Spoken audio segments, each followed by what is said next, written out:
Ding a ding a ding dong a dong a dong dong ba ding a ding a ding a ding a ding a ding a ding a ding a hubba hubba. What up? Early morning ting, early morning something. Monday.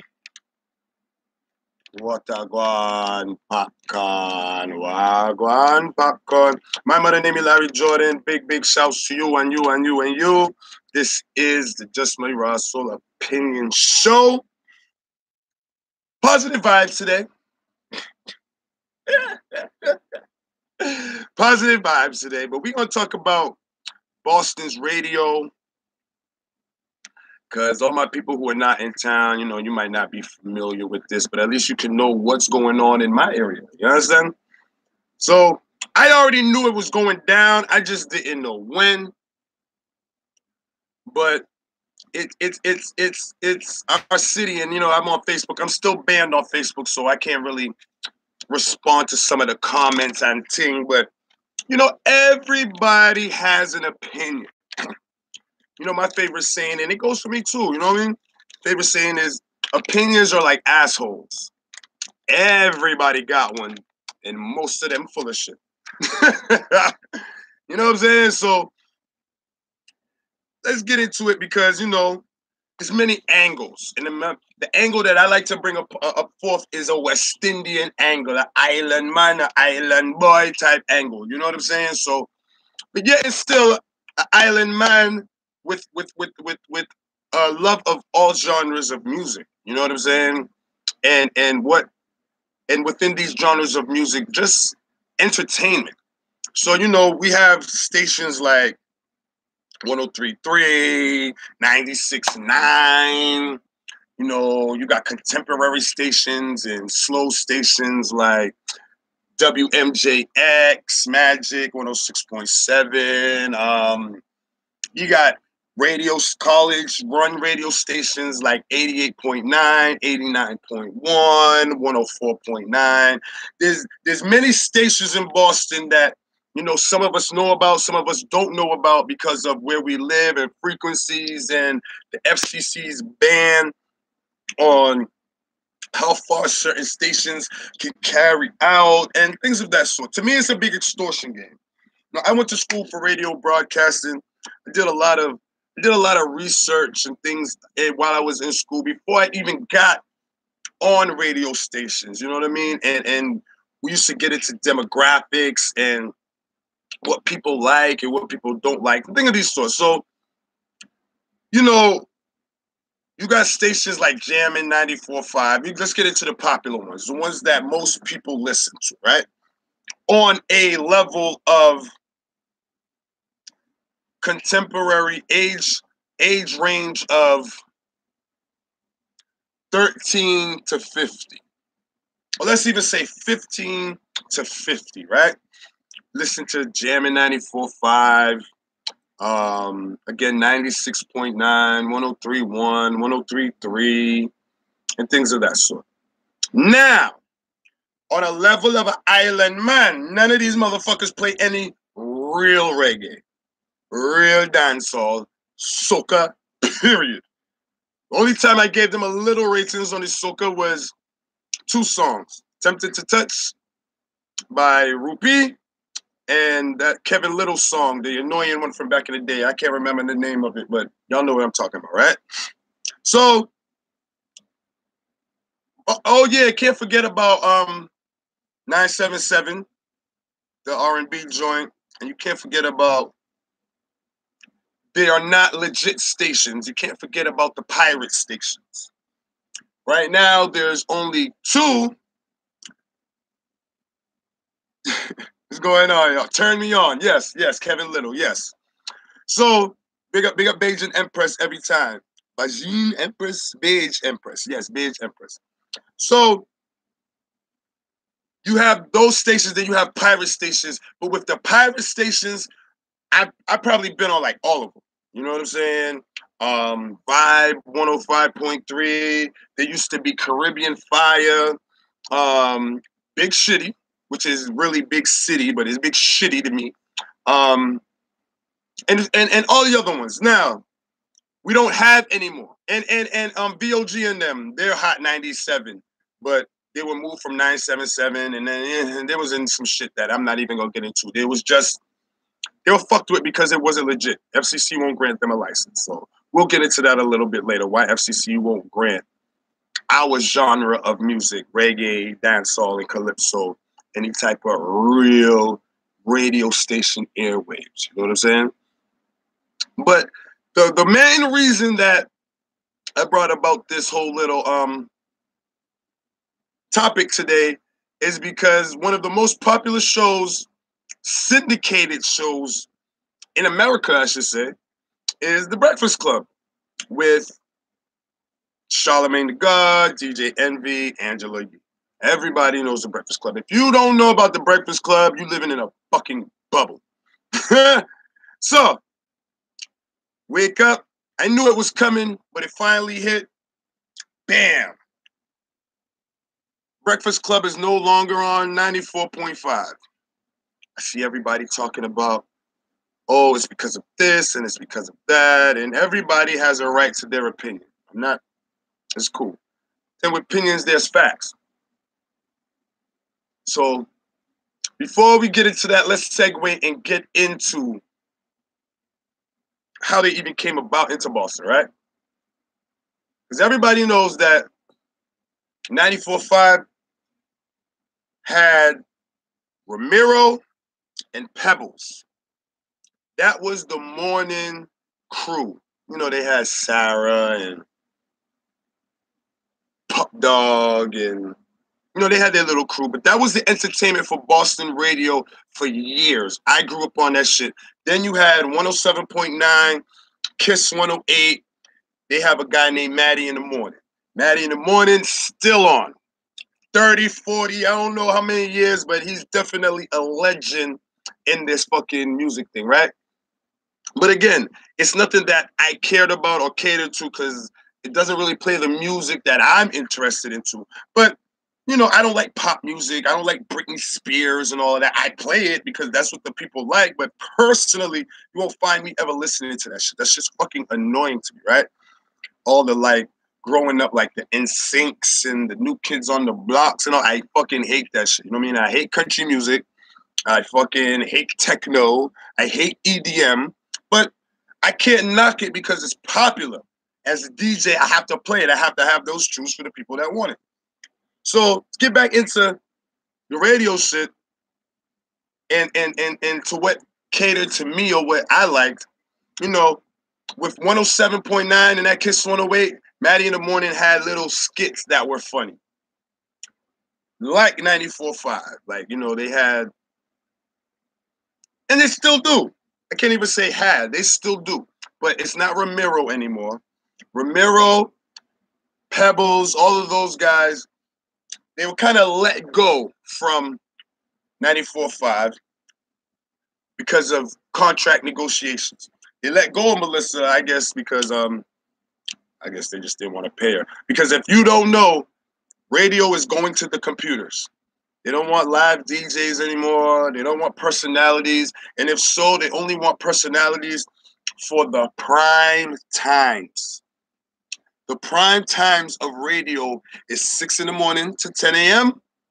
and 4 p.m. to 7 p.m. Those are the prime times. So these are the times where they're more likely to put a DJ or a personality that will speak. Because y'all might hear after these times, y'all might hear certain DJs intro and outro a song or let you know what's coming up later in the day. But a lot of that stuff is pre-recorded. All right? So now, Ramiro Pebbles leaves 94.5 and they bring in Cadillac. Everybody knows the owner of 94.5 is Cadillac. Now, mind you, Clear Channel owns all them stations. All of them. So, they bring the Breakfast Club on to 94.5. At first, I didn't agree with it. Because as a radio dude, as a personality myself, I figured give somebody local a chance, right? Because even like Ramiro, he used to do his thing, you know what I mean? I would listen to him maybe out of 2 or 3 times a week. But still, he was the man in Boston as far as radio was concerned. And I'm dashing where he went to a next station and they bring in the New York crew.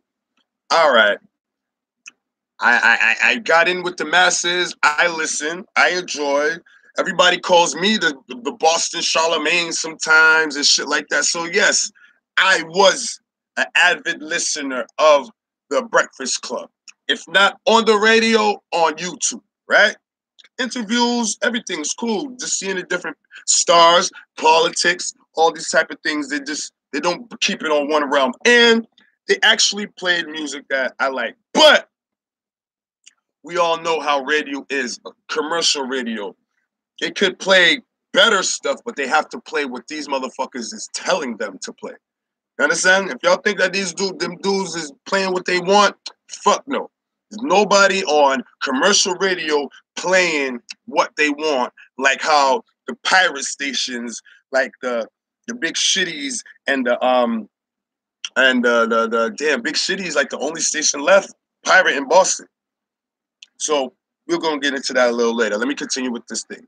So as time goes on, everybody knows the Breakfast Club, right? As again, biggest syndicated radio show in America right now.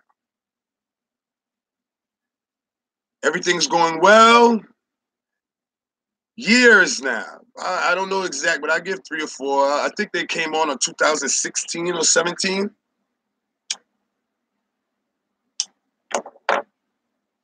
You know how they keep it real. You know how if it's a black issue, they're keeping it funky. They're keeping it black. They're speaking on a level of honesty. They're giving their perspectives and opinions on how it is to be from our hue. Sometimes they get real edgy with it. When I say edgy, they might say cracker. They might even have a topic that if it's something negative a white person did, they give them their views from the angle of a black person. And now the radio station took them off to put Ashley, who used to be on after them around 10. She was one of those pre-recorded voices, 10, 11 o'clock, that intro into other songs and shit like that, let you know what's coming up and things like that. So now her and Pup Dog and whoever the DJs are now, they have the morning slot. I will never listen to that shit just because I knew how boring Ashley was beforehand. But Boston people, I'm seeing the comments and I'm seeing the whole, yo, why would they do that? And Ray. Here goes the honesty of it. Black people are not the majority in Massachusetts. So if you have this station with the highest frequency, this station is being heard in Massachusetts, going into New Hampshire, if you're going south, going into Connecticut and all type of things. It has a good radius, right? And you got these black people talking black things all the time. You don't think these white people gonna complain? You don't think that they're gonna be like, yo, what's going on? The dude who owns 94.5, his name is Cadillac. You either a white dude from back in the day or a pimp from back in the day named Cadillac. You know what I'm saying? So Charlemagne is very pro-black. They have guests like Dick Gregory and rappers. These white people don't fucking know of Kodak Black and all these people. So these people, white people, don't want to hear that shit constantly. Why you don't think we've ever had any reggae stations or any calypso stations? Or why don't you think on those stations you never hear reggae or calypso? Until the pirate stations came out. They'll sprinkle in a little commercial, like last year and shit, Cartel Fever. They were playing that. That was the reggae song. You know, they got to pick 1 or 2 big reggae songs. They picked Fever from Cartel, right? So they were squeezing that. Pup Dog is a reggae dude. He's not a reggae DJ, but Pup Dog have dub plates. Just like I told you, there's certain music I don't like, but I still have. I wouldn't say Pup Dog doesn't like the music, but Pup Dog isn't a reggae dude. He's a hip hop dude. I honestly think he's from the Middle East or his family's Middle Eastern or something, but Indian, I don't know. He's something, he look Indian or look Pakistani or one of them other countries, right? But that is the face they want, people. That is who this is at. Massachusetts. You know what? I'm gonna be even more specific. Hold on, fellas. And ladies and gentlemen. Boston demographics 2018.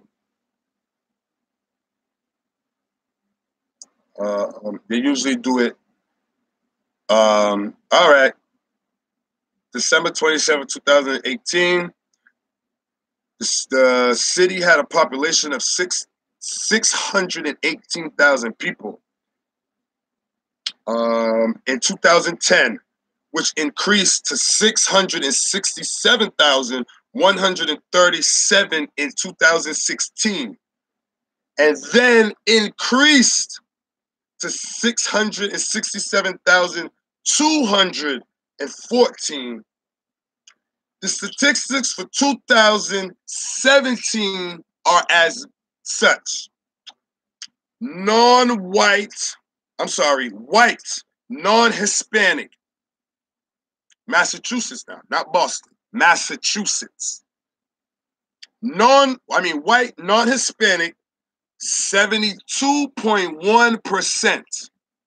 Right? Hispanic, 11.9%.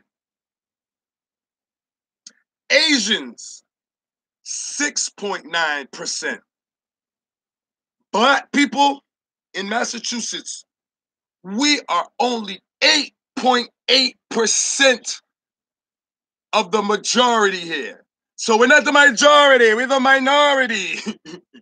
We might not be the minority anymore in United States in a whole, but bringing it back to this radio shit, and you wonder why they would cut programming that's speaking about black things and speaking out on white people who do fucked up things and police brutality and all. White people don't want to hear how fucked up they are. Let's just be frank and let's just be clear. White people don't want to hear. You have some honest white people that know what's going on and are trying to help. But you still got these old-minded, racist fuckers who don't want to hear hip-hop, who don't want to hear. Listen, even with the music that, like 94.5 and them play, it's like they still play Ice Cube. You could do it if you're back into it. All this new music out, and they still playing the bullshit that they like. To this 8.8%. Remember, radio is a business. So if you have companies like Merrill Lynch and all these Fortune 500 companies that is giving you their money for advertisement, that's keeping the station afloat, and they start to complain because while they have their ad, they paid for an ad to be played on your station. So now they're playing your station in their establishment. But then you got some guy on there 6 to 10 in the morning talking about what happened during the week or the day before, and some white dude did something fucked up, and Charlemagne is calling him a cracker-ass cracker. Some white people might feel real uncomfortable. Time and time again. But then what happens is these white people stop giving that advertisement money.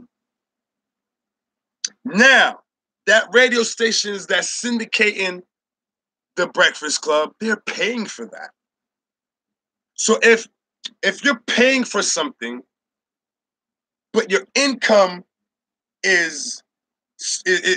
your income stops coming in because what you're paying for is making them uncomfortable, what you think's gonna happen? You gonna stop the money from coming in? or the problem that you're paying for anyway. So that's what it's come to when 94.5 pulled the plug. Oh, and it's just my Russell opinion. That's what I feel has come to the point where they pulled it off because, in other words, the programming became too pro-black for them. It had too much of a black agenda. It showed too much of how certain things are one-sided.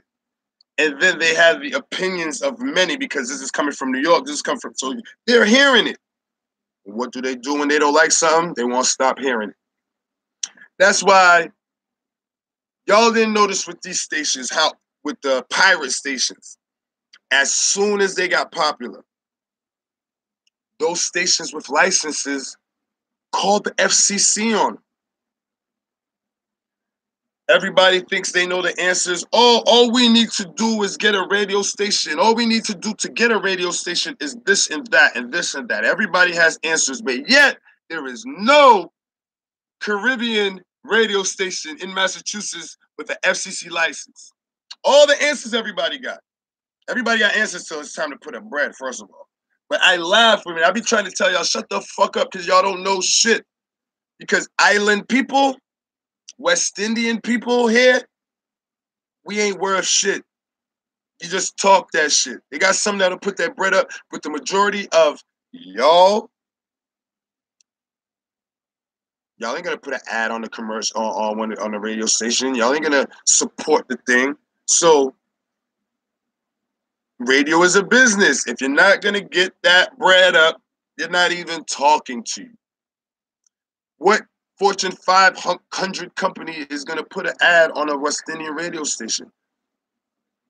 What big money thing do West Indians have that can support a commercial radio type ad?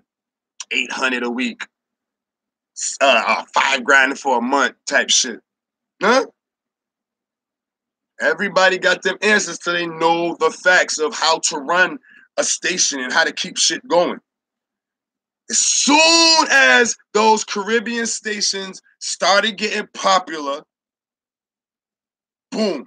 I happened to be in a couple of situations where I saw the FCC letter to the station. I seen it to Caribbean Fire. I heard about it from 105.3. I didn't visually see it, but the owner came to me, Quentin came to me, and was like, yo, things and we can only go this far with our communication. Because anybody can start a radio station, but there's only a certain amount of frequency that you're allowed to turn up your antenna and your frequency. And once you go over that, it's a violation and they fine the fuck out of you. So when 105.3 got that letter, bam, shut down. When Caribbean Fire, bam. When 102.9 and Jamala and them got that, bam, shut it down. Everybody internet stations now. That's why I had a little respect for Big Shitty, because Big Shitty was like, fuck it, we're going to keep it moving and we're going to try to do it. And I know they was trying to get the license too, but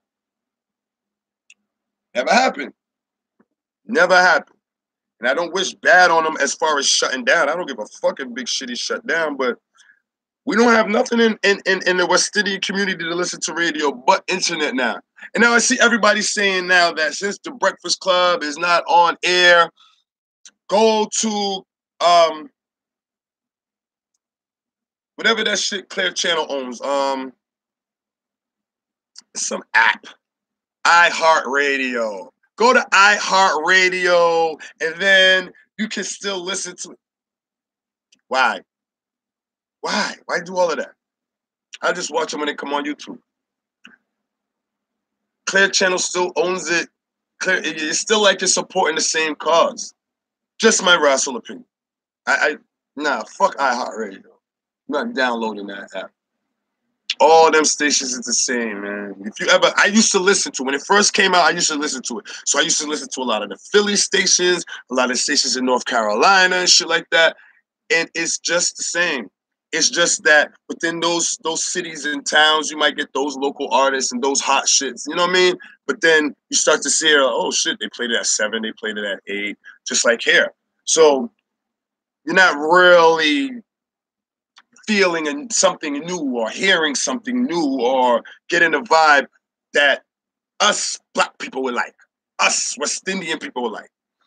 And then I'll even go into example that 977, all older type classic R&B. I've listened to that a couple of times when I'm in my van at work, and I know all them tunes. I like them type tunes, and it's a nice station catered for the older Black American crowd. You know what I'm saying? It's 70s, 60s, 70s, 80s, babies, all of them. It's a great outlet for you guys. Me as well. You know what I'm saying? So, but after that, these 80s and 90s family, like, what do they have? What avenue can they go to get something real, genuine mix shows? Like listen to 94.5 when Puck is doing his remixes and his DJing, and Chubby Chubb sometimes. Everybody know Chubby Chubb's a good fucking DJ, but he's bullshit listening to him on 94.5. Bullshit, because you can feel that he don't even want to play half the songs he want to fucking play. When you hear him in the club, boom, get that shit. But it's like, and that's why the pirate radio stations were doing well, because mine actually had mixed shows and things of that sort. They didn't have anything with any substance. But as far as musically, yeah, you could listen to a Big Shitty or 1029 and stuff. But then when they're gone, it's like, I just gotta listen to a mix CD when I need my educational or something to fill my head with some knowledge. I might just gotta go to YouTube or something else, because there's nothing, or WMBR or something, because nothing, no station in Boston has everything. Has a station that has a couple of hours of music, a couple of hours of some infotainment, as I like to call it, information and entertainment, or edutainment, or nothing like that. It's just either it's a bunch of DJs, as I like to sarcastically say, auditioning for a club and just playing music over and over, or it's a very boring outlet program. And I'm not going to say which programs I thought were boring that were on Big Shitty or any of these other stations, but none of them really fucking that tried to be educational. None of them really was grasping me to really want to stay and listen. Like WMBR, yeah, I'll listen to that shit because it's telling you what's going on and interviews and things, but it gets kind of boring after a while as well. So yes, they took it. Boston is a white-ass city. Boston is a very racist city. You ain't know that, you living in a fucking bubble. If you don't want to agree with that, you are living in a fucking bubble. Or you just have the slave mentality has taken over. So, I say that to say this before I end. Ain't shit gonna change, y'all, unless y'all try to make it change. But there's nothing you can do about anything these radio stations do or say, because we ain't the majority. And y'all are quiet anyway. It's not like y'all were gonna protest. It's not like y'all was gonna write or make a call. It's just like average day living in any metropolis city. Niggas don't get shit because niggas don't say shit. White people complain. They call their district counselor. They fucking do shit to make shit happen. Black people complain. Full stop. I ain't calling no police. I ain't doing this. I ain't doing that. Nah, I ain't. But complain. Behind closed doors. Open the door.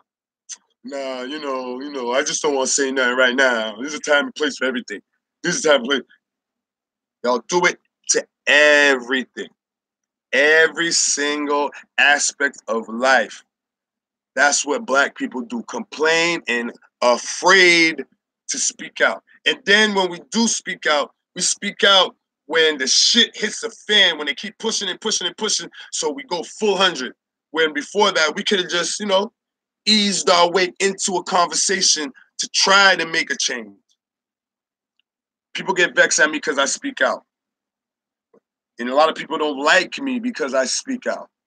Give a fuck if you don't like me, man, but you're going to respect me. And if I'm not lying on you, or if I'm not lying about what I'm talking about, I don't give a fuck. Eat that. Because when y'all talk about me and y'all tell me certain shit, if it's factual about me, I got to eat that. So that's just the facts about this city. It's a racist city. It's a white city. And ain't shit you can do about it. And Breakfast Club ain't coming back. Till the next one, my mother named you Larry Jordan. It's just my raw soul opinion.